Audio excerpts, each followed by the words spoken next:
ಎಲ್ರಿಗೂ ನಮಸ್ಕಾರ. Topper IAS daily current affairs ಅನಾಲಿಸಿಸ್ಗೆ ಸ್ವಾಗತ. ನಾವಿವತ್ತು prelims and mains point of ವ್ಯೂಯಿಂದ ಇಂಪಾರ್ಟೆಂಟ್ ಆರ್ಟಿಕಲ್ಸ್ನ ಡಿಸ್ಕಸ್ ಮಾಡ್ತಾ ಇದ್ದೀವಿ. ಸೊ ಮೊದಲನೇ ಆರ್ಟಿಕಲ್ ಬಂದುಬಿಟ್ಟು Buddhist versus Rohingya Muslim clashes. ಏನಿದು ಬುದ್ಧಿಸ್ಟ್ ಮತ್ತು ರೋಹಿಂಗ್ಯಾ ಮುಸ್ಲಿಂ ಕ್ಲ್ಯಾಶ್ ಅಂದರೆ, ಸೊ ನಮಗೆ ಗೊತ್ತಿದೆ ಮಯನ್ಮಾರಲ್ಲಿ ಇರೋವಂಥ ರೋಹಿಂಗ್ಯಾ ಮುಸ್ಲಿಮ್ಸ್ನ ಅವರು ಅಲ್ಲಿಂದ ಹೊರಗೆ ಆಗ್ತಿದ್ದಾರೆ. ಸೊ ಹಾಗಾಗಿ ಅವ್ರೇನು ಮಾಡ್ತಿದ್ದಾರೆ, ಬೇರೆ ಕಂಟ್ರಿಗೆ ವಲಸೆ ಹೋಗ್ತಿದ್ದಾರೆ.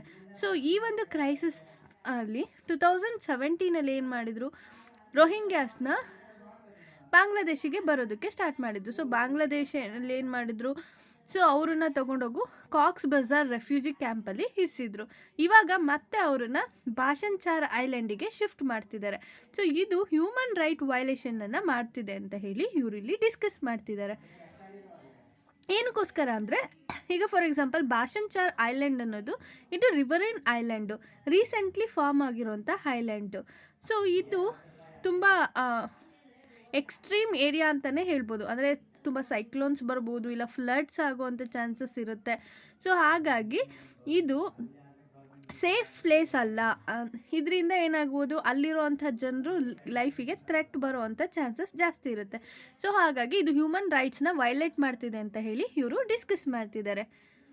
ನೆಕ್ಸ್ಟ್ ಆರ್ಟಿಕಲಿಗೆ ಹೋಗೋದಾದರೆ ರೈಟ್ಸ್ ಇಶ್ಯೂಸ್ ಬಗ್ಗೆ ಡಿಸ್ಕಸ್ ಮಾಡ್ತಿದ್ದಾರೆ. ಸುಪ್ರೀಂ ಕೋರ್ಟ್ ಏನಂತ ಹೇಳಿದೆ ಅಂದರೆ,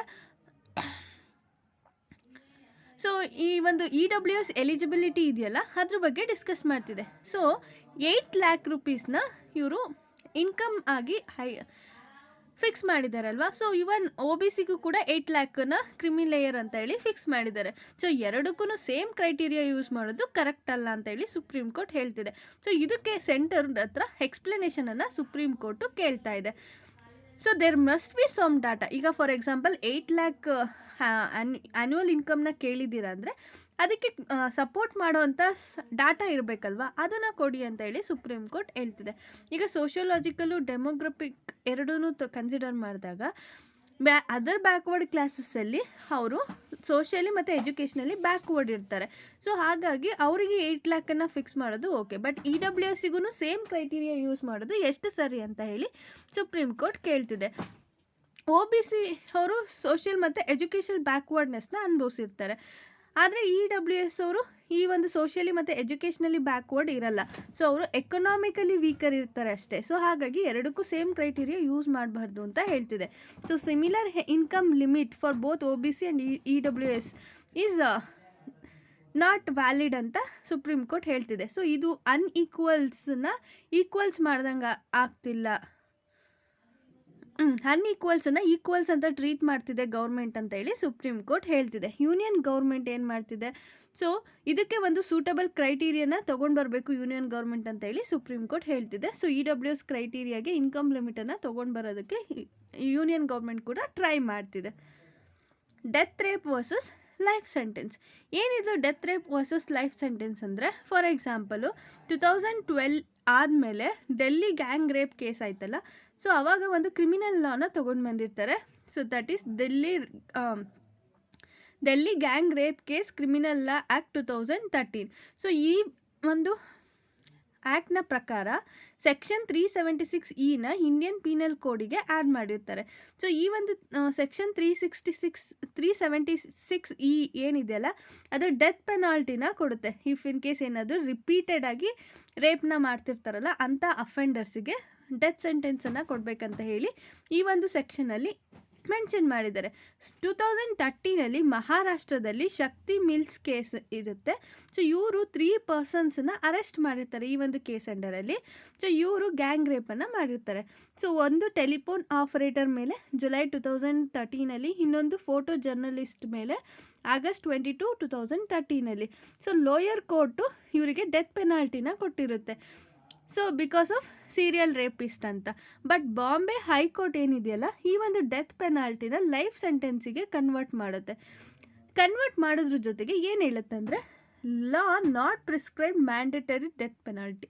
ಈ ಲಾ ಏನಿದೆಯಲ್ಲ ಅದು ಮ್ಯಾಂಡೇಟರಿ ಡೆತ್ ಪೆನಾಲ್ಟಿನೇ ಕೊಡಬೇಕು ಅಂತ ಏನು ಪ್ರಿಸ್ಕ್ರೈಬ್ ಮಾಡಿಲ್ಲ. ಸೊ ಗ್ಯಾಂಗ್ ರೇಪ್ ಆದ್ರೂ ಕೂಡ ಬಾರ್ಬರಿಕ್ ಮತ್ತು ಹೀನಸ್ ಆಗಿರೋದ್ರಿಂದ it can not be set threshold that accused deserve only death penalty, nothing less than that.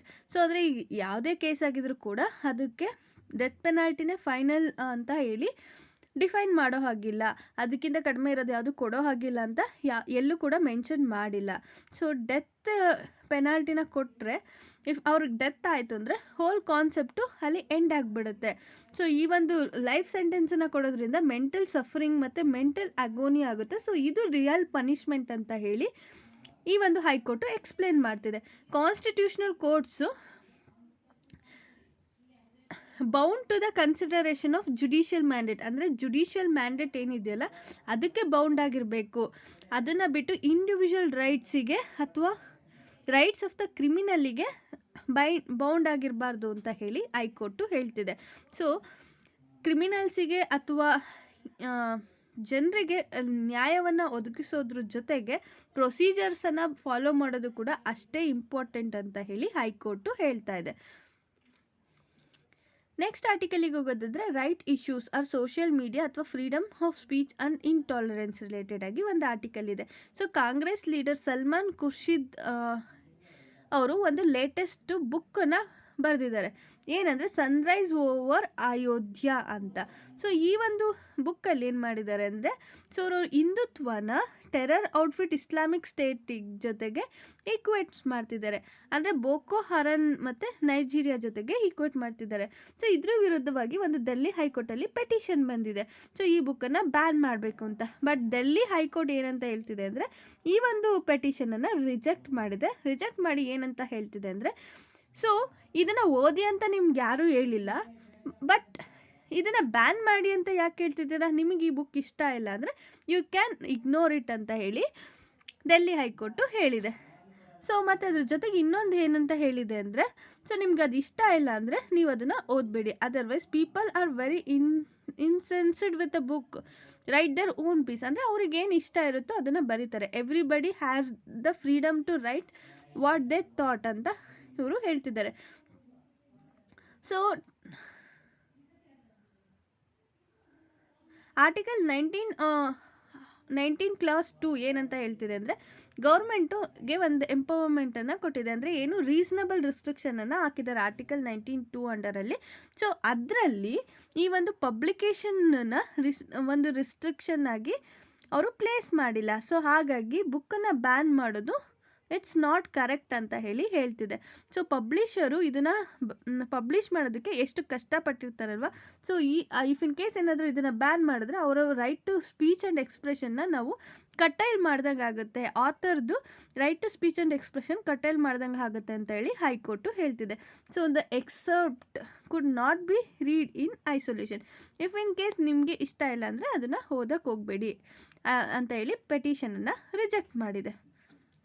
Next ಆರ್ಟಿಕಲಿಗೆ ಹೋಗೋದಾದರೆ ಕಾನ್ಸ್ಟಿಟ್ಯೂಷನ್ ಡೇ. ಸೊ ನಮಗೆಲ್ಲ ಗೊತ್ತಿದೆ ಕಾನ್ಸ್ಟಿಟ್ಯೂಷನ್ ಡೇ ಯಾವತ್ತು ಸೆಲೆಬ್ರೇಟ್ ಮಾಡ್ತಾರೆ ಅಂದರೆ 26th ನವೆಂಬರು, ದಟ್ ಈಸ್ ಸಂವಿಧಾನ ದಿವಸ್ ಅಂತ ಸೆಲೆಬ್ರೇಟ್ ಮಾಡ್ತಾರೆ. ಸೊ ಇದು ಏನಕ್ಕೋಸ್ಕರ ಈ ಒಂದು 26 ನವೆಂಬರ್ನ ಸೆಲೆಬ್ರೇಟ್ ಮಾಡ್ತಾರೆ ಅಂದರೆ, ಕಾನ್ಸ್ಟಿಟ್ಯೂಯೆಂಟ್ ಅಸೆಂಬ್ಲಿ ಕಾನ್ಸ್ಟಿಟ್ಯೂಷನ್ ಆಫ್ ಇಂಡಿಯಾನ 1949 ಅಡಾಪ್ಟ್ ಮಾಡ್ಕೊಳ್ಳುತ್ತೆ. ಬಟ್ ಆದರೆ ಇದನ್ನು ಕರೆಕ್ಟಾಗಿ ಇಂಪ್ಲಿಮೆಂಟ್ ಮಾಡೋದು 26th ಜಾನ್. ಸೊ 1950 ಇದನ್ನು ಇಂಪ್ಲಿಮೆಂಟ್ ಮಾಡುತ್ತೆ. ಸೊ ಹಾಗಾಗಿ ನಾವು ರಿಪಬ್ಲಿಕ್ ಡೇನ 26th ಜಾನ್ ಅಂತ ಸೆಲೆಬ್ರೇಟ್ ಮಾಡ್ತೀವಿ, ಬಟ್ ಕಾನ್ಸ್ಟಿಟ್ಯೂಷನ್ ಡೇನ 26 ನವೆಂಬರ್ ಸೆಲೆಬ್ರೇಟ್ ಮಾಡ್ತೀವಿ. ಸೊ ಈ ಒಂದು ಕಾನ್ಸ್ಟಿಟ್ಯೂಷನ್ ಡೇನ ಯಾವಾಗಿಂದ ಸ್ಟಾರ್ಟ್ ಮಾಡಿದ್ರು ಅಂದರೆ 2015 ಇದನ್ನು ಸೆಲೆಬ್ರೇಟ್ ಮಾಡೋದಕ್ಕೆ ಸ್ಟಾರ್ಟ್ ಮಾಡ್ತಾರೆ.